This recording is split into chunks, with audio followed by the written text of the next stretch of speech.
Pagod ka na ba sa manual fold ng side mirror mo? Paano kung sabihin ko sa'yo na every time you lock your car, automatic siya magpo-fold?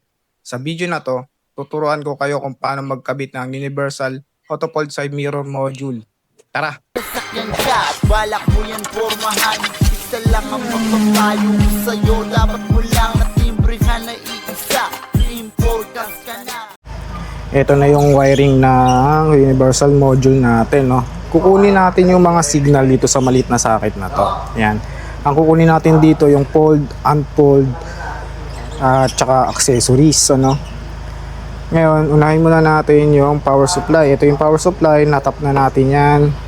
Sa natin kinuha yung power supply na yan, dito natin kinuha yan sa power motor. Kuha kay test light. Yan, test light, 12 volts. Yan, 12 volts. Ito na yon, kulay gray. Sunod natin kukunin negative power. Negative yung kulay black. Ito yon, kulay black, negative. Saan natin kinuha yan? Dito sa socket na maliit na to. Yung kulay white na may stripe na black. Yan. Yan, ito na yon. Nakatap na tayo. Yan. Ito yung negative natin. Meron na tayong supply, negative. Sunod natin accessories. Itong accessories, pag nakatap ka, accessories muna tayo, ang susi. Yan, naka-accessories na tayo. Kuha rin tayo test light. Accessories natin, itong kulay violet. Sa socket na to, ha. Yan. Socket na to, kulay violet. Tester tayo para kita natin. Okay, may power yung test light. Power yung test light natin. Okay, violet accessories. Sunod,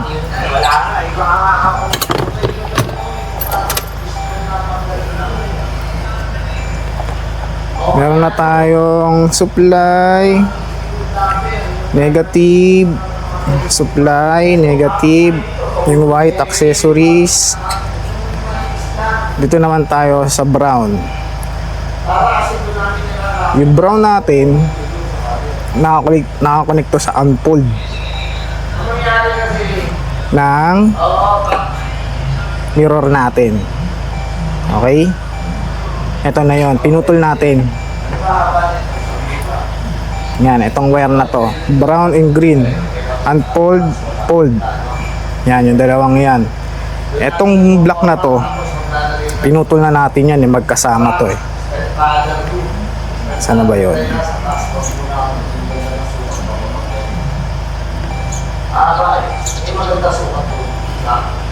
Itong dalawang to, yan. Yan, yung dalawang yan, pinutol natin, di ba? Yung galing sa module na socket, pinutol natin, kinunik natin to, yung brown, sa unfold. Ito ha, unfold to yung kulay brown. Ito yung kulay black, unfold to. Ito fold yung kulay blue. Tumakbo na yan dito. Side mirror natin yan. Okay, unfold, fold. Yung brown tsaka green.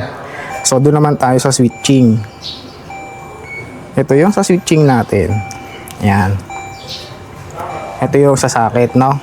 Ito yung kanina, magkadugtong yan. Pinutol natin. Ngayon, yung yellow at saka blue, yung yellow natin, ito yung unfold. Okay? Yellow natin, unfold. Ito yung kanina, di ba? Yung blue, yan. Magkasama yan. Pinutol lang natin, yan. Yung yellow natin, yun yung unfold. Tapos fold. Kuha. Ulitin natin. Recap lang tayo, no? 12 volts. Negative. 12 volts, kulay gray ha. Tap tayo dito sa power motor. Ito na yun. Negative. Tap tayo dito sa may sakit ng white na may stripe na black. Ito na yon. Accessories, kulay violet. Sa module natin, kulay white. Okay. Tapos, dito sa may switch natin, sa may switch, ito yung yellow tsaka blue. Yung yellow, unfold, okay? Unfold yung yellow, fold yung black. Yellow unfold, yung blue fold. Blue and black yun, blue and black. Ganon din dito. Ito na yung papunta sa module. Yan, module na to. Yung black fold, yung blue na wire papunta sa side mirror, unfold. Ito yung brown tsaka gray. Okay? Dadagdag ko lang dito yung nakalimutan kong wire, no? Yung dalawang wire na natitira, yung orange and pink, yung nakakabit dito yan sa module natin. Unahin natin yung orange. Yung orange nakatap dun sa black papuntang actuator natin. Yun yung system na mag-lock button na pag nag-lock ka, magpo-fold yung side mirror natin, ano? Tapos yung kulay pink na nakatap doon sa kulay white papuntang actuator natin, yun yung unfold natin. Yun yung mag-unfold yung side mirror natin pag nagpindot tayo ng remote natin, ano. So guys, quick explanation lang dito, no, kung bakit tayo nagkabit ng auto fold side mirror module dito sa Toyota Hilux.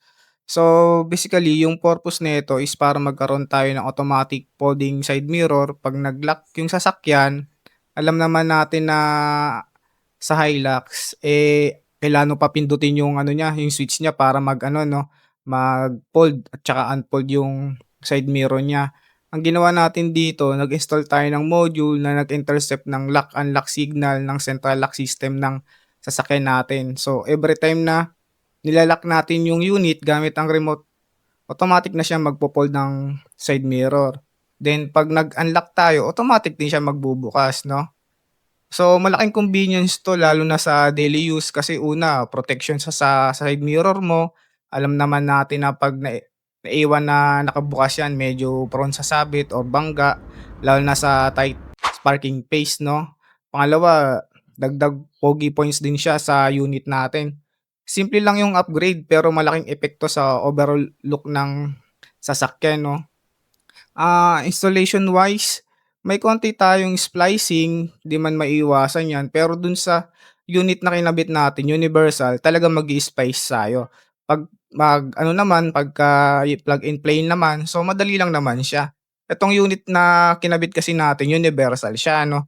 Parang pang Toyota, pang Hilux, ganyan, pang Fortuner, pang Innova. So, safe pa rin, no? Maingat naman tayo lagi sa pagtatap, lalo na sa signal, yung sa electrical system ng sasakyan, okay naman, no? So, basically, convenience, protection, at aesthetics yung reason kung bakit tayo naglagay ng auto fold sa side mirror module dito sa Hilux, no? Para ayun nga guys, no, simpleng upgrade pero malaking tulong sa daily driven na sasakyan. Yun lang. Thank you mga pork chop.